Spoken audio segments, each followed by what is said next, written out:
సువార్త 24వ అధ్యాయం 7-8 వచనాలు మనం చదివితే అక్కడ దేవదూత వచ్చి వాళ్ళకి జ్ఞాపకం చేస్తా ఉంది. ఏమని జ్ఞాపకం చేస్తుంది? యేసు ప్రభు ఎవరికి అప్పగించబడాలంట? పాపిష్టులైన మనుష్యుల చేతికి అప్పగింపబడి సిలువ వేయబడి 3వ దినమున లేవవలసి ఉన్నదని ఆయన మీతో చెప్పిన మాట జ్ఞాపకం చేసుకోండి. యేసు ప్రభుతో ఉన్నటువంటి శిష్యులు, ఆయన యొక్క అద్భుతాలను చూసిన శిష్యులు ఏం చేశారు అని అంటే యేసు ప్రభు యొక్క మరణం వరకే జ్ఞాపకం చేసుకున్నారు. కానీ ఆయన వారితో ఏమని చెప్పాడు అని అంటే నేను 3వ దినమున తిరిగి లేస్తాను అని చెప్పిన మాట వాళ్ళు మర్చిపోయారంట. చూడండి, మనం కూడా అంతే కదా, అసలైంది మర్చిపోతాం, అనవసరమైనవి అన్ని బుర్రలో వేసుకుంటాం. ఎప్పుడెప్పుడో అత్తగారు తిట్టిని, మాంగారు తిట్టిని, భర్త తిట్టిని అవన్నీ గుర్తుంటాయి. కానీ దేవుని యొక్క వాక్యం చెప్పమని అడిగితే ఏమో ఏం చెప్పారో మాకు తెలియదు, అసలైంది మర్చిపోతాం. ఇక్కడ శిష్యులు కూడా యేసు ప్రభు మరణించడం వరకు గుర్తు పెట్టుకున్నారు. కానీ తర్వాత యేసు ప్రభు అన్నాడు నేను 3వ దినమున తిరిగి లేస్తాను అని చెప్పింది మర్చిపోయారంట. చూడండి, 40 రోజులు మనము సిలువను గురించి ధ్యానం చేస్తాం, ఒక్క రోజు మాత్రమే ఏం చేస్తాం? పునరుత్థానం. 40 రోజులు దేని మీద ధ్యాస ఉంది మనకి? చెప్పాలి, దేని మీద ఉంది? సిలువ మరణం మీద ఉంది. సిలువ ధ్యాన కూడికలు అని పెట్టుకుంటాం, సిలువను ధ్యానం చేస్తున్నాం. 40 దినాలు సిలువ గురించే ధ్యానం చేసాం. కానీ అసలైంది వచ్చేసరికి ఒక్కరోజే. కానీ అసలైంది ఏంటో తెలుసా? యేసు ప్రభు పునరుత్థానుడైనదే చాలా ప్రత్యేకమైనది. చూడండి, మత్తయి సువార్త 27వ అధ్యాయం 62-63 వచనాలు. ఇప్పుడు శిష్యులకి గుర్తు లేదు, శిష్యులకేమో దూత వచ్చి గుర్తు చేస్తుంది. మీకు జ్ఞాపకం లేదా? యేసు ప్రభు మీతో ఏమని చెప్పాడు? నేను సిలువ మరణం పొందుతాను, తర్వాత 3వ దినాన తిరిగి లేస్తాను అన్న మాట మీరు మర్చిపోయారు, జ్ఞాపకం చేసుకోండి అంటుంది. ఇక్కడ ఎవరికి గుర్తుందంట? ప్రధాన యాజకులకి, పరిసయ్యులకి గుర్తుంది. యేసు ప్రభుకి వ్యతిరేకంగా ఉన్నవారు, యేసు ప్రభుకి శత్రువులుగా ఉన్న వారికి గుర్తుంది. ఏమని అనంటే యేసు ప్రభు తిరిగి లేస్తాడు అన్న విషయం. 3వ దినము వరకు సమాధిని భద్రము చేయును ఆజ్ఞాపించుము, వాని శిష్యులు వచ్చి వానిని ఎత్తుకుని పోయి. హల్లెలూయా. ఇప్పుడు ఎందుకు చూడండి, భూమి మీద ఏదన్నా సీల్ వేయటం మనం చూసాం. ప్రభుత్వం వారు సీల్ చేస్తారు. దేనికి సీల్ చేస్తారు చెప్పండి? వేటికి సీల్ చేయడం చూసాం. ఇంటికి సీల్ చేస్తారు, ఆఫీసులకి సీల్ చేస్తారు. కానీ సమాధికి సీల్ చేయడం, ముద్ర వేయడం ఎక్కడన్నా చూసామా? ఎక్కడా లేదు. యేసు ప్రభు యొక్క సమాధికి మాత్రం ఏం చేశారంట? ముద్ర వేశారు, సీలేసింది రోమా ప్రభుత్వం. ఎందుకు వేసింది అనంటే యేసు ప్రభు మరలా తిరిగి లేస్తాడు, చెప్పిన మాట ఖచ్చితంగా నెరవేరుస్తాడు అన్న విషయం ఎవరికి తెలుసు?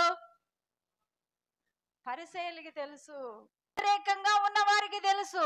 అందుకని ఏమంటున్నారంటే మాకు సైన్యం కావాలి, ఒకవేళ యేసు ప్రభు మరలా తిరిగి లెగుస్తాడు ఖచ్చితంగా, కాబట్టి రోమా సైన్యాన్ని నువ్వేం చేయి, మాకు ఆ సమాధి చుట్టూ నిలబెట్టు అంటున్నారు.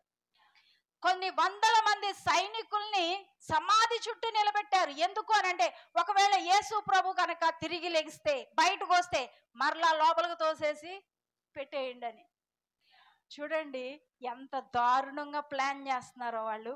యేసు ప్రభు లెగుస్తాడు అన్న విషయం తెలుసు, కానీ అపవాది ఎవరికి మతిమరుపు కలగజేస్తుంది అనంటే దేవుని పిల్లలకి మతిమరుపు కలగజేస్తుంది. అసలైన దాన్ని మనం ఏం చేస్తున్నాం? మర్చిపోతున్నాం. యేసు ప్రభు సజీవుడు అన్న విషయాన్ని మనం మర్చిపోతున్నాం. గొప్ప వాటిని చేపట్టేటప్పుడు అపవాది ఏం చేస్తుంది అనంటే మనకి యేసు ప్రభు సజీవుడుగా లేడు అన్న విషయాన్ని మన తలంపుల్లో నుంచి తీసేస్తుంది. యేసు ప్రభు సజీవుడు కాదు అన్నప్పుడు మనకి ఏమనిపిస్తుంది? బాధ వస్తుంది. మన సమస్యల గురించి మనం వేదన చెందుతూ ఉంటాం. ఇక్కడ మనం జ్ఞాపకం చేసుకుంటే మార్టిన్ లూథర్ గారి గురించి మీకు ఎంతమందికి తెలుసు? లూథరన్ సంఘాన్ని స్థాపించినటువంటి వ్యక్తి మార్టిన్ లూథర్ గారు. మార్టిన్ లూథర్ ఏమనుకున్నాడంటే సంఘ సంస్కరణ తీసుకురావాలి అని ఆలోచిస్తా ఉన్నాడంట. ఆ టైంలో ఆయనకి చాలా శ్రమలు ఎదురైనాయి. ఆయన్ని చంపాలనుకుంటా ఉన్నారు అందరూ. మత పెద్దలు ఏం చేశారంటే ఈ మార్టిన్ లూథర్ గారిని చంపేయాలనుకున్నారు. ఆ టైంలో ఈ మార్టిన్ లూథర్ గారికి చాలా వేదన వస్తా ఉంది. ముఖమంతా వికారంగా మారిపోయిందంట. మారిపోయేసరికి ఆమె భార్య, ఆ దినాల్లో ఏంటి అని అంటే నల్ల బ్లాక్ డ్రెస్ వేసుకుంటే విచారానికి గుర్తు. కాబట్టి ఆమె భార్య ఏం చేసిందంట, బ్లాక్ డ్రెస్ వేసుకొని వచ్చి నిలబడిందంట. నిలబడేసరికి ఈయన అన్నారంట, ఎందుకు నువ్వు బ్లాక్ డ్రెస్ వేసుకొచ్చావు అని అడిగితే ఆమె చెప్పిందంట, నీ ముఖం ఎందుకో వికారంగా ఉంది కదా, ఎవరో చచ్చిపోయారని ఉన్నావు కదా, ఎవరో చచ్చిపోయారని నువ్వు బాధపడుతున్నావు కదా, అందుకోసమే నేనేం చేశాను, బ్లాక్ డ్రెస్ వేసుకొచ్చాను అని చెప్పిందంట. వెంటనే ఆయనకి గుర్తొచ్చింది, నా దేవుడు చనిపోయిన దేవుడు కాదు, తిరిగి లేచిన దేవుడు. హల్లెలూయా. నేను ఇది ఖచ్చితంగా మొదలు పెడతాను, ఈ మంచి పనిని నేను చేపడతాను అని ముందుకొచ్చాడు. మనం మంచి పని చేసేటప్పుడు, గొప్ప కార్యాన్ని చేసేటప్పుడు అపవాది ఏం చేస్తాడు అని అంటే దేవుడు సజీవంగా లేడు అన్నది మన మనసులోకి తీసుకొచ్చి పెడతా ఉంటాడు.